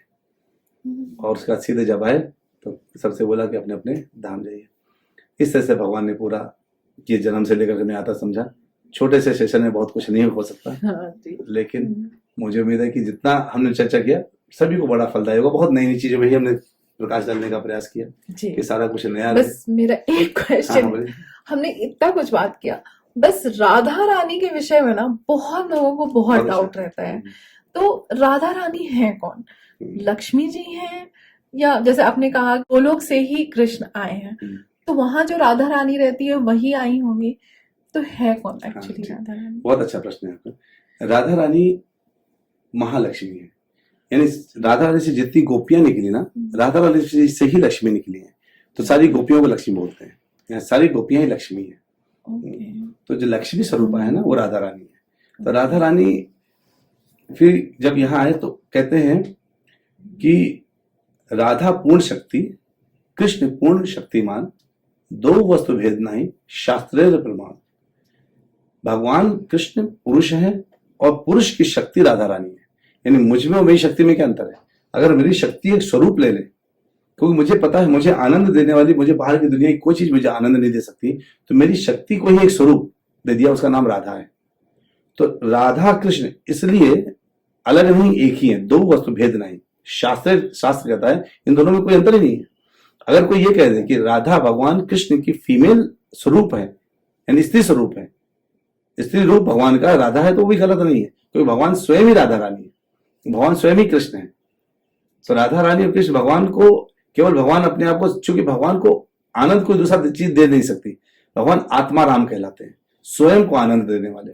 तो राधा रानी उनको आनंद देती है, क्योंकि और राधा रानी कौन है? वो स्वयं ही भगवान कृष्ण की ऊर्जा स्त्री स्वरूप लेके बाहर है, और उसी से वो आनंद लेते रहते हैं। तो राधा रानी को इसलिए महालक्ष्मी बुलाता है, वो सारी लक्ष्मियां उनसे प्रकट हुई हैं। हाँ, तो जितनी लक्ष्मी देख रहे हैं सब राधा रानी के ही वाम अंग से निकली है। तो और राधा रानी से लोग कहते हैं विवाह नहीं हुआ, विवाह हुआ राधा रानी का, ब्रह्मा जी ने विवाह करवाया है, दिखाने के लिए लोगों को कि देखो भैया ये विवाह जो है संपन्न हम कर रहे हैं, ताकि लोगों को ये पता चले कि इनका विवाह भी हुआ है। तो कई लोग बोलते हैं तो अभिमन्यु से विवाह हुआ था राधा रानी का, तो अभिमन्यु नाम था राधा रानी के पति का। तो जो है सीरियल में दिखाया था आयन, क्या ऐसा कुछ नाम, तो पता नहीं, हम सीरियल तो मैं देखता नहीं, मैं तो शास्त्र पढ़ता हूँ। तो अभिमन्यु नाम है उनका। तो जो है उसमें जो राधा रानी है, अभिमन्यु ने कभी राधा रानी को ऐसे टच भी नहीं किया, छुआ तक नहीं कभी। उनको पता है कि आप मेरी अमानत नहीं है, आप कृष्ण की अमानत है। अच्छा, वो उनको पता था? हाँ, सब कुछ होता था। ओके। ये सब क्योंकि सारे लोग भगवान कृष्ण के ही अंश थे ना, सारे सब जो देवी देवता ये सब बन के आए थे, उनके सखा वगैरह, जो जो भाग्यशाली जीव जितने लोग भगवान का पार्षद थे वही सब तो सखा बन के आए। ये सब पार्षद खेल लेते यहाँ पर, ओह। तो सब जानते थे। और विवाह सबका पहले भगवान कृष्ण से हो गया था। कैसे? जब ब्रह्मा जी ने ब्रह्म विमोहन लीला किया था ना, ब्रह्मा जी आकर के सारी गाय और गोप जी, को जी, लेके चले गए थे। जी, जी। उसके बाद भगवान ने क्या किया, अपने आप को सभी गाय और गौ और गोप के रूप में उन्होंने प्रकट कर दिया था। जी, जी। तो भगवान ही से सारा कुछ। उसी वक्त भगवान की जो योग माया शक्ति है वहां पर जो है सबसे बोलती हैं कि बहुत अच्छा समय, सारी गोपियों का विवाह कर देते हैं। तो उस समय जितनी गोपियां थी, गुते गोपते, सब ने भगवान से शादी कर ली थी। सबके सब भगवान की पत्नियां थी। अच्छा। इसलिए जब वापस आए लोग, हाँ, हाँ। तो किसी को किसी ने स्पष्ट तक नहीं किया था, इस भाव से कि ये मेरी है, इस भाव से कि हाँ आगे बढ़ना है। इस कारण से उन गोपियों के पुत्र इत्यादि हुए थे। केवल शारीरिक संबंध भगवान की सेवा के लिए हुए थे, न कि अपने आनंद के लिए हुए थे। ओह। तो इसमें से जो होते हैं पीछे इस बड़ा गूढ़ रहस्य है सब चीजों में। जी। बट थैंक यू, आप आए और आपने जो भी आज बताया इसमें मैक्सिमम चीज तो मुझे नहीं पता था। 80 to 90% मेरे लिए नया था और मुझे अभी 2-3 बार पॉडकास्ट खुद ही देखना पड़ेगा वो सारा समझने के लिए कि कैसे वह भगवान का कितना रूप है। और मतलब गोलोक तक तो समझ में आया, उसके बाद 2-3 और विष्णु, तो ये मुझे खुद समझना पड़ेगा। तो ऑडियंस को बहुत अच्छा लगेगा। अगर आपके कुछ प्रश्न हो तो प्लीज आप कमेंट में जरूर डालें। हम प्रभु जी को फिर से बुलाएंगे और हम बुलाते रहेंगे प्रभु जी को। हमारी तृष्णा अभी शांत नहीं हुई है। तो प्रभु जी आप आए, आपको बहुत धन्यवाद, थैंक यू। और ये पॉडकास्ट रिलीज होने वाला है जन्माष्टमी के उपलक्ष्य पे 15 तारीख को। तो अगर आप दर्शकों से कुछ कहना चाहें। मैं एक ही चीज कहूंगा कि हम लोग भगवान राम का जन्म मनाते हैं, भगवान कृष्ण का जन्म मनाते हैं, अपना जन्मदिन मनाते हैं, पर हमें अपने जीवन में उनके जीवन से सीखना चाहिए। भगवान कृष्ण की जो लीलाएं हैं ना, भगवान ने सबको प्रसन्न करने के लिए किया है। जन्मों जन्मों से लोग जो उनका इंतजार करते हैं, उनके लिए उन्होंने लीलाएं करी हैं, रास लीलाएं करी हैं, उनके साथ खेले कूदे हैं, ताकि उनकी जो भक्तों की अपनी तृष्णा है, अपना विरह की अग्नि से वो जो जल रहे हैं, उनकी उस विरह की अग्नि को शांत किया जा सके। भगवान की लीलाओं को हम धारण नहीं कर सकते, उनकी लीलाओं को हम उनके कदमों पे नहीं चल सकते, लेकिन भगवान ने जो भगवत गीता बोला ना, वो हमारे लिए बोला है। तो उनकी लीलाओं को ना करने के बजाय, क्योंकि कई लोग बोलते हैं ना, कई लोग बोलते हैं कि वो करे तो रास लीला, हम करे तो कैरेक्टर लीला।